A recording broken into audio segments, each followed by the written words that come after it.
మీ business ఏదైనా మీ ఊర్లో promotion చేయాలంటే అది సుమన్ టీవీతోనే సాధ్యం. ఇప్పుడే సంప్రదించండి. సో ప్రెసెంట్ అచ్చయ్యమ్మ గారు అయితే మన దగ్గర ఉన్నారు. ఇంచుమించు 70 సంవత్సరాలు ఆవిడ ఈ యొక్క వ్యవసాయాన్ని అయితే కనుక వృత్తిగా మార్చుకుని ఇన్ని సంవత్సరాలు కష్టపడుతూ వస్తున్నారు. ఒకసారి ఆవిడతో మాట్లాడి తెలుసుకుందాం. నాకు 70 సంవత్సరాలు బట్టి చేస్తాను బాబా. శనగ పుట్టి 70 సంవత్సరాలు. 70 సంవత్సరాల కండి ఒక 20 చేయలేదు అనుకో. 50 సంవత్సరాల కండి చేస్తాను ఈ పని, వ్యవసాయం పని. సో ఈ వయసు వచ్చినా సరే ఇలాగ కష్టపడుతూనే చేస్తాను ఇప్పుడు వరకు. ఈ వ్యవసాయంలో నీకు ఏది ఇష్టం అంటే ఏ రకంగా వరి ఏ రకంగా ఇచ్చేస్తా? నాకు ఇష్టమా అన్నీ ఒరే ఇష్టం మరి తినేది. ఒక వరి పండించాలంటే మొదటి నుంచి ఏమేం చేస్తారో మా కోసం చెప్తారా?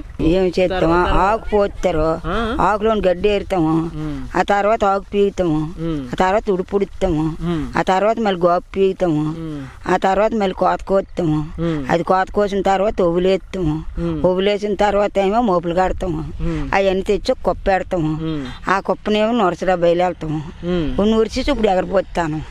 ఎగరపోయడం అంటే ఏంటంటారు మామూలుగా? ఎగరపోయడం ఎగరపోసి ఇస్తే అప్పుడు మూటలో పడతాము. డస్ట్ అంతా వెళ్ళిపోతుంది, ధాన్యం ఒకటి వస్తాయి రొద్దంత పోద్ది, దాని అన్నీ వస్తాయి.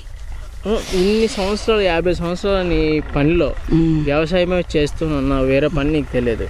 సో ఇన్ని సంవత్సరాలు అమ్మ మీరు అంటే ఎక్కువగా ఇక్కడ పండేటటువంటిది వర లేదంటే కనుక ఇంతకుముందు జనసేలు అయి పండి బాబు. ఇప్పుడు జనసేలు అయినది అంగూరు పండిస్తాను. ఎన్ని పంటలు వస్తాయమ్మా? 2 పంటలు. 2 పంటలు సంవత్సరానికి వస్తాయి. సో ఈ నేలసారం బట్టి టేస్ట్ ఎలా ఉంటుంది వరిది? మరి సరే మరి ఈ నెలలోనే అయిపోతాయి. మళ్ళీ రుచికరంగా ఉంటుందా? బాగుంటుందా? మీరు తింటుంటారా? దాన్ని బాగోవా మరి? బాగోపోతే ఏ క్వాలిటీ పండిస్తున్నారో తెలుసమ్మా మీకు? మావా బిర్యానీ పండిస్తాను. బిర్యానీ రైసా? ఇదేటమ్మా సోనా మల్చిరి పండిస్తాను, ఇయ్య ఒకటి పండిస్తాను, పెద్ద వరిచేని ఇచ్చాను నిరుడా, అవి పండిస్తాను. అమ్మ 50 సంవత్సరాలుగా ఒకే పని, ఇది వ్యవసాయంకే వెళ్ళి వ్యవసాయం పని చేస్తున్నాం. అసలు ఎందులో లాభం అంటే వరి పండిస్తే ఎక్కువ లాభం వస్తుంది అంటారా, లేదంటే జొన్న లాభం లేదు, కష్టపడమే మిగులుతుంది. ఇప్పుడు ఈ 30 మూటలు అవుతాయి అనుకో బాబు, ఎకరానికి 25 మూటలు అవుతాయి. ఎకరానికి ఎన్ని మూటలు అవుతాయి? 25 మూటలు.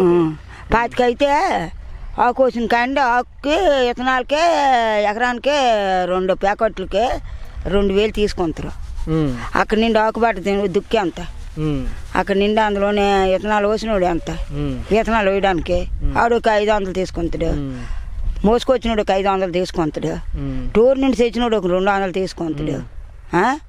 అలా నెక్కయ్యో ఆ ఆకు ఉంటుంది, అందులో నాకు గడ్డి ఆడడానికి 10 మంది నడతాడు, వాళ్ళకి 10 మందికి 5 ఎత్తాడు, ఆ తర్వాత ఉడిపొడ్డాక ఎడతాడు 15 మందిని. ఇది వరి కాకుండా కూరగాయలు ఏ రోజైనా పండించారా?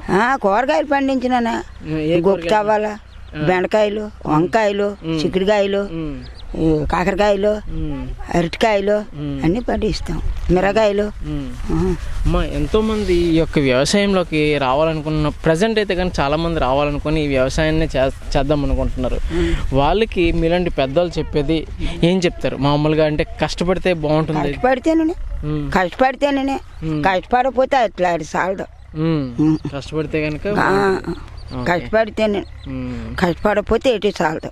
అచ్చయ్యమ్మ గారు అయితే కనుక ఇంచుమించు 50 సంవత్సరాలు అంటే మాటలు కాదు, ఇదే పని మీద అయితే కనుక వ్యవసాయమే పట్టుకుని ఉన్నారు. సో చూస్తున్నాము ఈవిడ చేసేటటువంటి పని ఏదైతే ఉందో చూస్తున్నాము. గాలిబోత అయితే వేస్తున్నారు మామగారు, అలవాటు కాబట్టి చేయగలుగుతున్నారు. అండ్ ఎంత సునాయాసంగా అయితే చేస్తున్నారు మనం చూడొచ్చు విజువల్స్లో. 50 సంవత్సరాల అనుభవం, 70 సంవత్సరాల వయసు. సో ఈవిడ నిజంగా చెప్పాలంటే ఇన్ని జనరేషన్స్ చూశారు. సో నిజంగా నన్ను అచ్చయ్యమ్మ గారితో అసలు ఇలాంటి స్క్రీన్ షేర్ చేసుకుంటాను, అది నిజంగా అది నా అదృష్టం అని చెప్పచ్చు.